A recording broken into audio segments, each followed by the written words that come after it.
ये एक ट्राइड और टेस्टेड टेक्निक है और इसमें ज़्यादा कुछ नहीं है, बस एक सिंपल टेक्निक है। तो इसकी एक्यूरेसी मुझे पिछले कुछ दिनों से 90% से भी ऊपर मिल रही है, तो इसीलिए मैं ये शेयर कर रहा हूँ।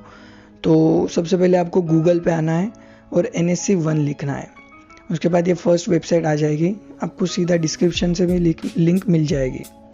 लाइव मार्केट में आने के बाद आपको इक्विटी स्टॉक्स पे क्लिक करना है। इसमें अलग अलग इंस्ट्रूमेंट है, निफ्टी 50, निफ्टी नेक्स्ट 50। हम ये सारे इंस्ट्रूमेंट में नहीं जाएंगे, हम सिर्फ निफ्टी 50 और निफ्टी नेक्स्ट 50 इनमें के स्टॉक्स में अपॉर्चुनिटीज़ देखेंगे। अभी ये है निफ्टी 50। इसमें आने के बाद आपको थोड़ा सॉर्ट आउट कर लेना है। इस 30 डेज चेंज पे क्लिक करने के बाद ये सारे stocks high to low return में सॉर्ट आउट हो गए। तो ये वाला जो जोन है, ये ऊपर वाला जोन है आपका शॉर्ट सेलिंग के लिए, और ये नीचे वाला जो जोन है ये है आपका बाइंग के लिए। नीचे वाला जोन थोड़ा एक्सटेंड कर सकते हैं, तुम यहाँ से भी बाइंग के लिए अपॉर्चुनिटीज़ देख सकते हैं। और शॉर्ट सेलिंग के लिए आप जितना हो सके उतना ऊपर वाले स्टॉक से देखें। तो ये सारे स्टॉक्स में आप शॉर्ट सेलिंग के अपॉर्चुनिटीज़ देख सकते हैं, बट ऐसे कोई भी स्टॉक्स में आप रैंडमली शॉर्ट सेल नहीं कर सकते। यहाँ से ये आपको एक शॉर्ट लिस्टेड लिस्ट मिल गई। अभी इसमें से आपको एक एक स्टॉक्स को पिक करना है और उस पर एक टेक्निकल एनालिसिस अप्लाई करके उसके चार्ट की स्टडी करनी है। टेक्निकल एनालिसिस के लिए मैं ज़्यादा कुछ नहीं, बस एक सपोर्ट रेजिस्टेंस का हेल्प लेता हूँ। जो भी स्टॉक्स रेजिस्टेंस के आसपास है उसे मैं शॉर्ट सेल के लिए देखता हूँ जब भी वो रिवर्सल के कुछ इंडिकेशंस देता है, और इफ कोई स्टॉक सपोर्ट के आसपास है तो जब भी वो रिवर्सल के कुछ इंडिकेशंस देता है मैं उसमें बाइंग की अपॉर्चुनिटीज़ देखता हूँ। और निफ्टी 50 का हो गया सेम फॉर निफ्टी नेक्स्ट 50। तो निफ्टी नेक्स्ट 50 में मैं पिछले कुछ दिनों से एनालिसिस कर रहा था और इसमें मुझे एक स्टॉक्स मिला था डीमार्ट, जो कि आई थिंक इस जोन के आसपास था या फिर इससे भी नीचे था, वो बॉटम वाली लेवल पे था।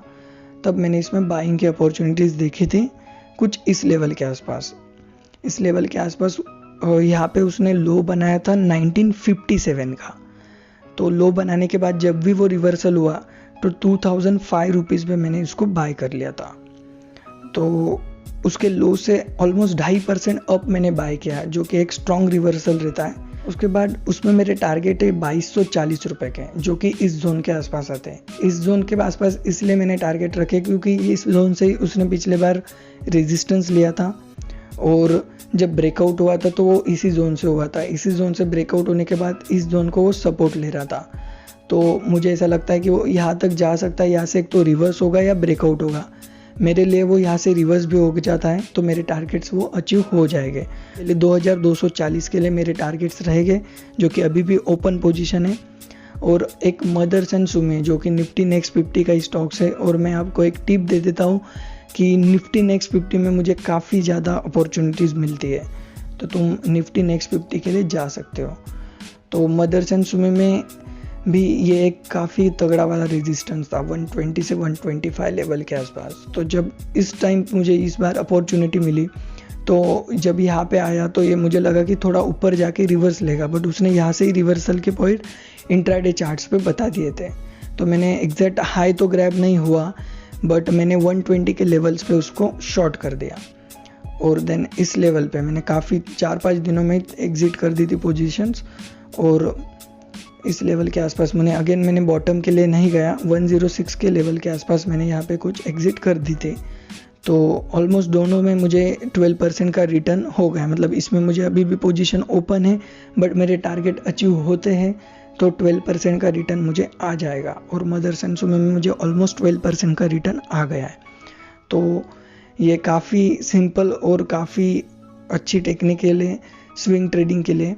बस इसमें आपको एक चीज़ अवॉइड करनी है, किसी भी स्टॉक्स में आपने एंट्री ले ली और बाद में उस स्टॉक्स में कुछ न्यूज़ आ जाती है, तो हो सके उतने जल्दी उस स्टॉक से एग्जिट हो जाओ, या न्यूज़ बेस्ड स्टॉक्स पे एंट्री मत लो। न्यूज़ आने के बाद stock technical analysis short term के लिए फॉलो नहीं करता, और जिसमें हमारे एसएल हिट हो सकते हैं। और स्टॉप लॉस मैं बता दूं, स्टॉप लॉस मैं रखता हूँ, जैसे इस चीज़ में मेरा स्टॉप लॉस रहेगा इस रेंज के आसपास। मतलब अगर मैं यहाँ पे शॉर्ट करता हूँ तो पिछले वाले रेजिस्टेंस के ऊपर मेरा स्टॉप लॉस रहेगा। और बाइंग के लिए अगेन सिमिलर, इस जोन पे आसपास मैं रिवर्सल होने के बाद बाय करूँगा, बट मेरे स्टॉप लॉस इस जोन के आसपास रहेंगे। तो ये एक सिंपल टेक्निक है मेरी, जो मुझे ऑलमोस्ट 90% की एक्यूरेसी देती है।